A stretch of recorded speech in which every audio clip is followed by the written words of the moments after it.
ओम शांति। 22 मई 2024। बाबा के महावाक्य। मीठे बच्चे, तुम्हें कर्मातीत बनकर जाना है, इसलिए अंदर में कोई भी फ्लॉ नहीं रहना चाहिए। अपनी जांच कर कमियां निकालते जाओ। प्रश्न: किस अवस्था को जमाने में मेहनत लगती है, उसका पुरुषार्थ क्या है? उत्तर: इन आंखों से देखने वाली कोई भी चीज सामने न आए, देखते भी न देखो। देह में रहते देही अभिमानी रहो। यह अवस्था जमाने में टाइम लगता है। बुद्धि में सिवाय बाप और घर के कोई वस्तु याद न आए। इसके लिए अंतर्मुखी हो अपनी जांच करनी है, अपना चार्ट रखना है। ओम शांति। मीठे मीठे सिखिलदे रूहानी बच्चे यह तो जानते हैं कि हम अपनी दैवी राजधानी स्थापन कर रहे हैं। इसमें राजाए भी है तो प्रजा भी है। पुरुषार्थ तो सब करते हैं। जो जास्ती पुरुषार्थ करते हैं वह जास्ती प्राइज लेते हैं। यह तो एक कॉमन कायदा है। यह कोई नई बात नहीं है। इसको दैवी बगीचा कहो व राजधानी कहो। अभी यह है कलयुगी बगीचा अथवा कांटों का जंगल। उसमें भी कोई बहुत फल देने वाले झाड़ होते हैं, कोई कम फल देने वाले होते हैं। कोई कम रस वाले आम होते, कोई कैसे होते हैं। फूलों के फलों के ऐसे भिन्न भिन्न प्रकार के झाड़ होते हैं। वैसे ही तुम बच्चों में भी नंबरवार पुरुषार्थ अनुसार है। कोई बहुत अच्छा फल देते हैं, कोई हल्का फल देते हैं। भिन्न भिन्न झाड़ होते हैं। यह फल देने वाला बगीचा है। इस दैवी झाड़ की स्थापना हो रही है अथवा फूलों के बगीचे की स्थापना हो रही है। कल्प पहले मिसल। आहिस्ते आहिस्ते मीठे खुशबूदार भी बन रहे हैं। नंबरवार पुरुषार्थ अनुसार। सब वैरायटी है ना। बाप के पास भी आते हैं, बाप का मुखड़ा देखने। यह तो जरूर समझते हो, बाबा हमको स्वर्ग का मालिक बनाते हैं। यह बच्चों को निश्चय है जरूर। बेहद का बाबा हमको बेहद का मालिक बना रहे हैं। मालिक बनने में खुशी भी बहुत होती है। हद के मालिक बने में दुख है। यह खेल ही सुख और दुख का बना हुआ है और यह भी भारतवासियों के लिए ही है। बच्चों को बाबा कहे, पहले अपने घर तो संभालो। घर पर धनी की नजर रहती है ना, तो बाप भी एक एक बच्चे को बैठ देखते हैं। इनमें कौन कौन से गुण हैं और कौन से अवगुण हैं, बच्चे खुद भी जानते हैं। बाबा अगर कहे कि बच्चे तुम सब अपनी अपनी खामियां आपे ही लिख कर आओ, तो झट लिख सकते हैं। हम अपने में क्या क्या खामी समझते हैं। कोई न कोई खामी है जरूर। संपूर्ण तो कोई बने नहीं है। हाँ, बनना जरूर है। कल्प कल्प बने हैं, इसमें कोई संशय नहीं। परंतु इस समय खामी है। वह बतलाने से बाबा उस पर ही समझाएंगे। इस समय तो बहुत खामियां हैं। मुख्य सब खामियां होती ही हैं देह अभिमान के कारण। वह फिर बहुत हैरान करती है। अवस्था को आगे बढ़ने नहीं देती। इसलिए अब पूरी रीति पुरुषार्थ करना है। यह शरीर भी अभी छोड़कर जाना है। दैवी गुण भी यहाँ ही धारण करके जाना है। कर्मातीत अवस्था में जाने का अर्थ भी बाबा समझा रहे हैं। कर्मातीत होकर जाना है तो कोई भी फ्लॉ न रहे, क्योंकि तुम हीरे बनते हो ना। हमारे में क्या क्या फ्लॉ है यह तो हर एक जानते हैं, क्योंकि तुम चैतन्य हो। जड़ हीरे में फ्लॉ होगा तो वह निकाल थोड़े सकेंगे। तुम तो चैतन्य हो, तुम इस फ्लॉ को निकाल सकते हो। तुम कौड़ी से हीरे जैसा बनते हो। तुम अपने को अच्छी रीति जानते हो। सर्जन पूछते हैं, कौन सा फ्लॉ है जो तुमको अटकाता है, आगे बढ़ने नहीं देता है? फ्लॉलेस तो पिछाड़ी में बनना है। वह सब अभी निकालना है। अगर फ्लॉ नहीं निकलता तो हीरे की वैल्यू कम हो जाती है। यह भी बड़ा पक्का जौहरी है ना। सारी आयु हीरे ही इन आंखों से देखे हैं। ऐसा जौहरी कोई होगा नहीं जिसको इतना हीरों को परखने का शौक हो। तुम भी हीरे बन रहे हो। जानते हो कोई ना कोई फ्लॉ है जरूर, संपूर्ण बने नहीं है। चैतन्य होने कारण तुम पुरुषार्थ से फ्लॉ निकाल सकते हो। हीरे जैसा तो बनना है जरूर। सो तब बनेंगे जब पूरा पुरुषार्थ करेंगे। बाप कहते हैं, तुम्हारी अवस्था ऐसी पक्की हो जो शरीर छूटने समय अंत में कोई भी याद न आए। यह तो क्लियर है। मित्र संबंधी आदि सबको भूलना है। संबंध रखना ही है एक बाप से। अभी तुम हीरे बन रहे हो। यह जौहरात की दुकान है। तुम हर एक जौहरी हो। यह बातें दूसरा कोई भी जानता नहीं। तुम बच्चे जानते हो, हर एक के दिल में है हम विश्व के मालिक बन रहे हैं पुरुषार्थ अनुसार।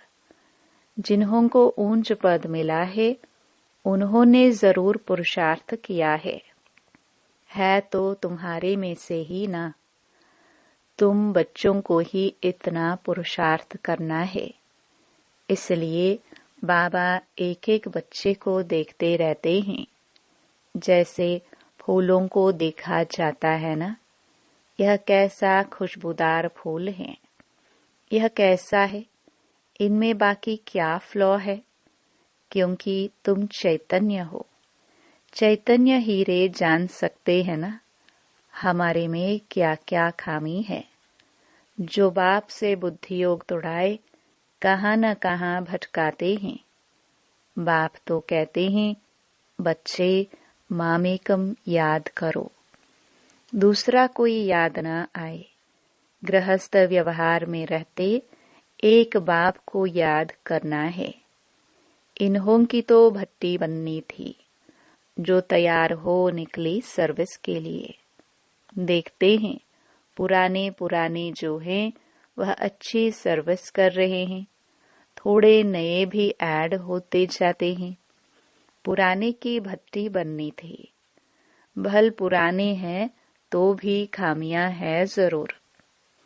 हर एक अपने दिल में समझते हैं कि बाबा जो अवस्था बनाने लिए कहते हैं वह अभी बनी नहीं है। एम ऑब्जेक्ट तो बाप समझाते हैं। सबसे जास्ती खाद है देह अभिमान की। तब ही देह की तरफ बुद्धि चली जाती है। देह में होते हुए देही अभिमानी बनना है। इन आंखों से देखने वाली चीज कोई भी सामने न आए, ऐसी अवस्था जमानी है। हमारी बुद्धि में सिवाय एक बाप के और शांति धाम के कोई भी वस्तु याद न आए। कुछ भी साथ नहीं ले जाना है। पहले पहले हम नए संबंध में आए, अभी है पुराना संबंध। पुराने संबंध की जरा भी याद न आए। गायन भी है अंतकाल, यह अभी की बात है। गीत तो कलयुगी मनुष्यों ने बनाए हैं, परंतु वह समझते थोड़े हैं। मूल बात बाबा समझाते हैं, एक बाप के सिवाय और कोई याद न आए। एक बाप की याद से ही तुम्हारे पाप कट जाएंगे और पवित्र हीरे बनेंगे। कोई कोई पत्थर तो बहुत वैल्यूबल होते हैं, माणिक भी वैल्यूबल होते हैं। बाप अपने से भी बच्चों की वैल्यू ऊंच करते रहते हैं। अपनी जांच करनी होती है। बाप कहते हैं, अंतर्मुखी हो, अपने में देखो, हमारे में क्या खामी है, कहाँ तक देह अभिमान है। बाबा पुरुषार्थ के लिए भिन्न भिन्न युक्तियां समझाते रहते हैं। जितना हो सके एक की याद रहे। भल कितने भी प्यारे हो, खूबसूरत बच्चे बहुत लवली हो, तो भी किसकी याद न आए। यहाँ की कोई भी चीज याद न आए। कोई कोई बच्चे में बहुत मोह रहता है। बाप कहते हैं, उन सबसे ममत्व मिटाए, एक की याद रखो। एक लवली बाप से ही योग रखना है, उनसे सब कुछ मिल जाता है। योग से ही तुम लवली बनते हो, लवली आत्मा बनती है। बाप लवली प्योर है ना। आत्मा को लवली प्योर बनाने के लिए बाप कहते हैं, बच्चे जितना मुझे याद करेंगे तुम अताह लवली बनेंगे। तुम इतने लवली बनते हो जो तुम देवी देवताओं की अब तक पूजा हो रही है। बहुत लवली बनते हो ना। आधा कल्प तुम राज्य करते हो और फिर आधा कल्प तुम ही पूजे जाते हो। तुम खुद ही पुजारी बन अपने चित्रों को पूजते हो। तुम हो सबसे लवली बनने वाले। परंतु जब लवली बाप को अच्छी रीति याद करेंगे तब ही लवली बनेंगे। सिवाय एक बाप के और कोई याद न आए तो अपनी जांच करो कि बाप को बहुत लव से याद करते हैं। बाप की याद में प्रेम के आंसू आ जाए। बाबा, मेरा तो आपके सिवाय दूसरा ना कोई, और कोई की याद न आए। माया के तूफान न आए। तूफान तो बहुत आते हैं ना। अपने ऊपर बहुत जांच रखनी है। हमारा लव बाप के सिवाय और कोई तरफ तो नहीं जाता है। भल कितनी भी प्यारी चीज हो तो भी एक बाप की ही याद आए। तुम सब एक माशुक के आशिक बनते हो। आशिक माशुक जो होते हैं, एक बार एक दो को देख लिया बस, शादी आदि भी नहीं करते, रहते भी अलग है, परंतु एक दो की याद बुद्धि में रहती है। अभी तुम जानते हो हम सब आशिक हैं एक माशुक के। उस माशुक को तुम भक्ति मार्ग में भी बहुत याद करते थे। यहाँ भी तुम बहुत याद करना है, जबकि वह सम्मुख है। बाप कहते हैं, मामेकम याद करो तो तुम्हारा बेड़ा पार हो। इसमें संशय की कोई बात नहीं है। भगवान से मिलने के लिए सब भक्ति करते हैं। यहाँ कोई कोई बच्चे तो बहुत हद्दी सर्विस करते हैं। सर्विस के लिए जैसे एकदम तड़पते हैं, बहुत मेहनत करते हैं। यह भी तुम जानते हो कि बड़े आदमी इतना नहीं समझ सकेंगे, परंतु तुम्हारी मेहनत कोई व्यर्थ नहीं जाती है। कोई समझकर लायक बनते हैं, फिर बाबा के आगे आते हैं। तुम समझते हो यह लायक है व नहीं। दृष्टि तो उन्हों को तुम बच्चों से मिलती है। श्रृंगार करने वाले तुम बच्चे हो। जो भी यहाँ आए हुए हैं उन सबको तुम बच्चों ने श्रृंगार कराया है। बाबा ने तुमको कराया है, तुम फिर औरों को श्रृंगार कराए ले आते हो। बाप ऑफरिंग देते हैं। जैसा श्रृंगार किया है ऐसा ही औरों को भी कराते हैं, बल्कि अपने से भी औरों को अच्छा करा सकते हैं। सबकी अपनी अपनी तकदीर है ना। कोई कोई समझने वाले समझाने वालों से भी तीखे हो जाते हैं। समझते हैं इनसे हम अच्छा समझा सकते हैं। समझाने का नशा चढ़ता है तो वह फिर निकल पड़ते हैं। बाप दादा दोनों की दिल पर चढ़ पड़ते हैं। बहुत नए नए हैं जो पुरानों से भी तीखे हैं। कांटों से अच्छा फूल बन पड़े हैं। इसलिए बाबा एक एक को बैठ देखते हैं, इनमें क्या क्या कमी है। यह कमी इनमें से निकल जाए तो बहुत अच्छी सर्विस करे। बागवान है ना, दिल होता है। उठकर पिछाड़ी में भी जाकर देखूं, क्योंकि पिछाड़ी में भी जाकर बैठते हैं। अच्छे अच्छे महारथियों को तो फ्रंट में बैठना चाहिए। इसमें किसको धक्का आने की तो बात ही नहीं। अगर धक्का आएगा रूठेंगे तो अपनी तकदीर से रूठेंगे। सामने फूलों को देख देख अताह खुशी होती है। यह बड़ा अच्छा है। इसमें थोड़ा डिफेक्ट है। यह बहुत अच्छा साफ है। इनमें अंदर कोई जंक जमी पड़ी है तो वह सारा किचड़ा निकालना है। बाप जैसा लव कोई नहीं करता। स्त्री का भी पति में लव रहता है ना, पति का इतना नहीं होता। वह तो दूसरी तीसरी स्त्री कर लेते हैं। स्त्री का तो पति गया, बस या हुसैन करती रहती हैं। पुरुषों के लिए तो एक जूती गई तो और कर लेंगे। शरीर को जूती कहाँ जाता है। शिव बाबा का भी लॉन्ग बूट है ना। अब तुम बच्चे समझते हो, हम बाबा को याद करेंगे, फर्स्ट क्लास बनेंगे। कोई कोई फैशनेबल होते हैं तो जूतियां भी 4-5 रखते हैं। नहीं तो आत्मा की जूती एक है, पांव की जूती भी एक होनी चाहिए, परंतु यह एक फैशन पड़ गया है। अभी तुम समझते हो बाप से हम क्या वर्षा पाते हैं। हम उस पैराडाइज के मालिक बन रहे हैं। हेवन को कहाँ ही जाता है वंडर ऑफ वर्ल्ड।